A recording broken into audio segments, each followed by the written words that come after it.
नमस्कार दोस्तों, मेरा नाम है मनीष कुमार सिंह और आप देख रहे हैं 4 पीएम महाराष्ट्र। दोस्तों, महाराष्ट्र के रिजल्ट्स आपने देख लिए। किस तरीके से बीजेपी ने अनएक्सपेक्टेड तरीके से, जिसकी उम्मीद किसी ने नहीं की थी, 130 से ज्यादा सीटें, 288 विधानसभा में से 130 से ज्यादा सीटें बीजेपी अकेले निकाल के लेके चली गई। महायुति की बात करें तो 200 का आंकड़ा तीनों ही प्रमुख दलों ने मिलकर पार कर लिया। अब इस जीत पर एनडीए गठबंधन के नेताओं की तरफ से लगातार सवाल खड़े किए जा रहे हैं।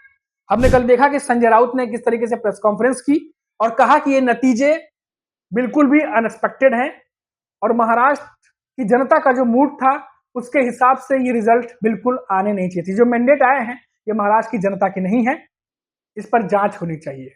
कई सारे सवाल संजय राउत ने खड़े किए। लेकिन दोस्तों, आज हम उन फैक्टर्स पे भी बात करेंगे जिन फैक्टर्स को कांग्रेस या बाकी के जो विपक्षी दल जो महायुति के खिलाफ लड़ रहे हैं, अब उनको आत्ममंथन करना पड़ेगा।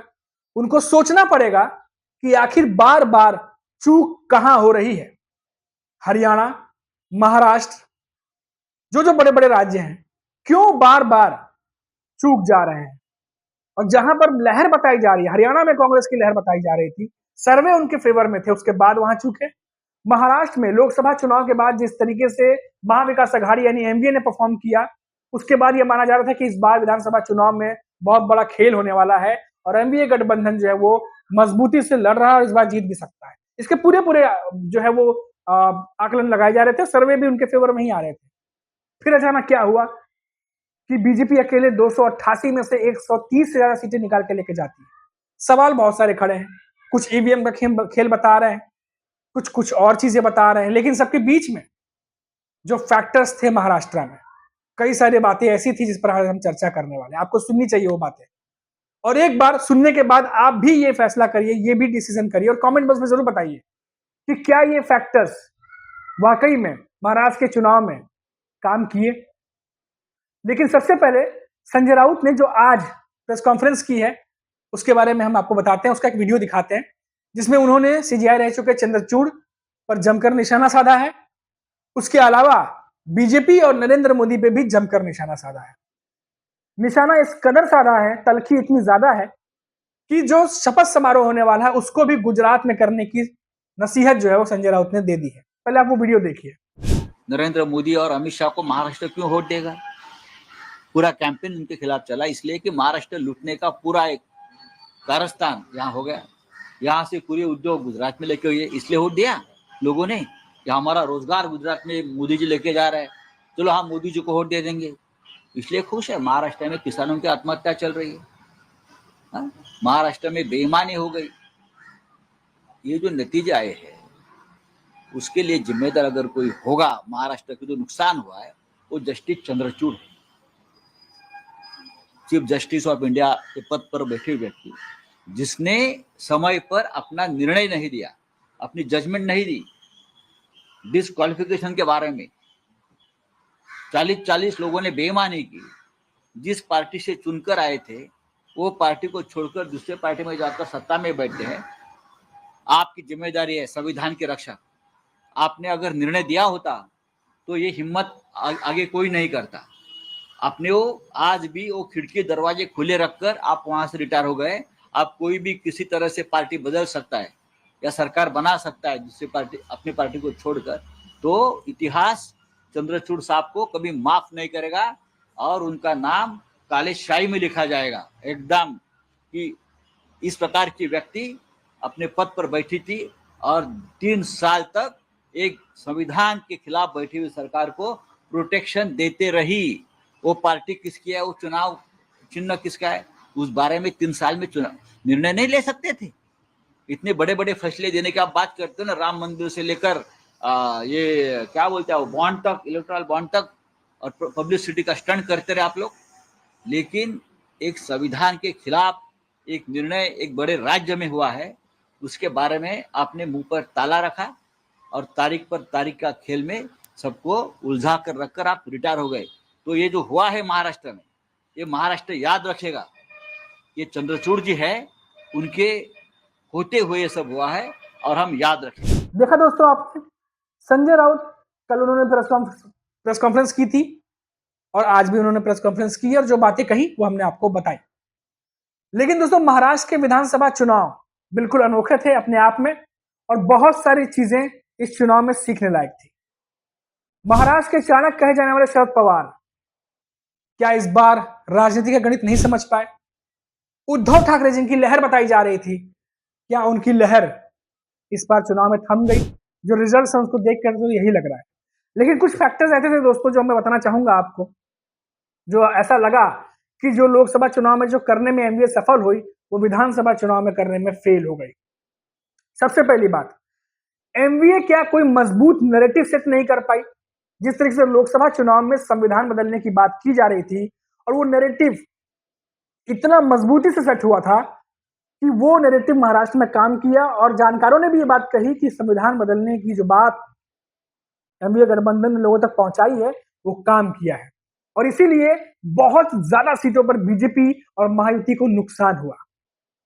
तीनों ही प्रमुख दल मिला के 17 से ज्यादा सीटें निकाल नहीं पाए और एनडीए गठबंधन 30 तक का आंकड़ा छू गया। 48 में से 30 एनडीए के पास था। उसके बिना भी ये कहा गया कि अब तो विधानसभा चुनाव में महाविकास अघाड़ी जो है वो जीतने वाली है। लेकिन उनमें से एक फैक्टर जो मैंने बताया, कोई भी मजबूत नैरेटिव सेट नहीं कर पाई एनडीए गठबंधन विधानसभा चुनाव में। महाराष्ट्र का जो प्राइड है, जिस चीज को लोगों तक पहुंचाना चाहिए था, बुनाना चाहिए था इस चीज को, वो नहीं कर पाई एनडीए गठबंधन। राहुल गांधी की बात करें, राहुल गांधी को जब महाराष्ट्र में रैलियों पर रैलियां करना चाहिए था, क्योंकि महाराष्ट्र में कांग्रेस का कोई भी स्टार प्रचारक नहीं है अगर उस तरह से देखा जाए तो। जब तमाम बीजेपी के नेता स्मृति ईरानी, योगी आदित्यनाथ जो यूपी के सीएम हैं, उसके अलावा और कई सारे नेता जब महाराष्ट्र में दौरा कर रहे थे, उस समय राहुल गांधी वायनाड में थे। करीब मात्र 6 रैलियां की हैं राहुल गांधी ने और उन 6 रैलियों में वो पता भी नहीं चला, उस तरीके से महाराष्ट्र में वो माहौल भी नहीं बन पाया और फिर वहां यहां से चले गए। तो क्या ये फैक्टर भी काम किया? क्या राहुल गांधी को ज्यादा रैलियां करनी चाहिए थी महाराष्ट्र में? क्या राहुल गांधी को और समय बिताना चाहिए था वायनाड की जगह महाराष्ट्र में? क्या कांग्रेस चूक गई है इस बार? ये सबसे बड़ा सवाल है। आत्ममंथन का समय आ चुका है दोस्तों। घोषणा पत्र जो जारी किया गया था, क्या वो घोषणा पत्र को जनता तक पहुंचाने में नाकामयाब रही या फिर महायुति के सामने उनका घोषणा पत्र कमजोर नजर आया? ये सब बातें भी ध्यान देने वाली बात है दोस्तों। कृषि, जो किसानों की जो प्रॉब्लम्स थी, कृषि मुद्दों की उपेक्षा, हमने देखा कि जो जो बीजेपी की तरफ से नारे लगाए गए, बटेंगे तो कटेंगे, एक है तो सेफ है, इन नारों पर ही एनडीए के नेता बयान देते रह गए और जो असल मुद्दे थे उनसे कहीं ना कहीं वो दूर नजर आए और बीजेपी के दिए नारों में उलझ कर रह गए। जो मीडिया में, जो पब्लिकेशन में सारी चीजें चल रही थी, इन्हीं के इर्द गिर्द जो है वो एनडीए के नेता भी घूमते नजर आए। तो जो मेन मुद्दे थे, कृषि के मुद्दे, उसकी भी कहीं ना कहीं उपेक्षा देखने को मिली। लाडली बहन योजना सबसे इंपॉर्टेंट है दोस्तों। लाडली बहन योजना की बात मैं इसलिए कह रहा हूं क्योंकि अब बीजेपी ये कह रही है कि ये जो योजना थी उनके लिए कारगर साबित हुई, गेम चेंजर साबित हुई। बिल्कुल, इससे कोई भी इनकार नहीं कर सकता कि इसका असर था, लेकिन इस तरीके का असर कि 288 में से 130 से ज्यादा बीजेपी लेके चली जाए। अब यहां पर दोस्तों, जहां तक मेरी जानकारी है, जो मेरे जो संपर्क के लोग बताते हैं कि जो आरएसएस के कैडर है, क्योंकि वो ग्राउंड लेवल पर काम कर रहे थे, उन्होंने कई सारी बैठकें की, लोगों तक इन योजनाओं के बारे में पहुंचाया, बीजेपी महायुति की जो योजनाएं थी उनको पहुंचाने का काम किया और प्रभावी ढंग से ये जो अभियान थे, इसमें जो लाडली बहन योजना और बाकी योजनाएं थी उनको लोगों तक पहुंचाया। जो छोटे लेवल पे गेम चेंजर होना चाहिए था वो बड़े लेवल पे कन्वर्ट हो गया। मुख्य मुद्दे जो थे, आप देखिए, जो मराठा आरक्षण का मुद्दा था, ओबीसी की बात की जा रही थी। आप देखिए, जब से चुनाव, पिछले 20 दिनों देख लीजिए आप, जब से चुनाव बीते हैं, इन 20 दिनों में मराठा आरक्षण को लेकर के कोई ऐसी बयानबाजी या कोई ऐसा बड़ा कुछ आपको देखने को मिला जो 2-2.5 महीने पहले देखने को मिल रहा था? या ओबीसी के मामलों को लेकर के कुछ देखने को मिला, कोई ऐसी बयानबाजी या उनकी तरफ से कुछ ऐसी चीजें हुई जो 2-2.5 महीने पहले देखने को मिल रही थी? ये बात बहुत माइक्रो लेवल पे क्या इसको मैनेज किया गया या क्या किया गया, ये सब रिसर्च की बात है और एनडीए गठबंधन को अभी देखना होगा कि ये तमाम फैक्टर जो मैं आपको बता रहा हूं, अस्थिरता की धारणा, एनडीए गठबंधन सत्ता में आने से पहले ही जो उसकी छोटी मोटी तलखियां नजर आई, क्या वो लोगों तक पहुंचा गलत तरीके से, वो भी ध्यान देने वाली बात है। और सबसे बड़ी बात कि भाजपा पर जिस तरीके से हमला करना चाहिए था, जिस तरीके से लोकसभा चुनाव में हमला किया था, क्या एनडीए गठबंधन विधानसभा चुनाव में उस तरीके से एग्रेसिवली हमला करने में नाकामयाब रहा? ये सबसे बड़ी बात है, क्योंकि पूरा महाराष्ट्र का जो विधानसभा का इलेक्शन था वो भाजपा के दिए नारों पर ही ऐसा लग रहा था कि एमवीए भी उनके पीछ पे खेलने की कोशिश कर रही है।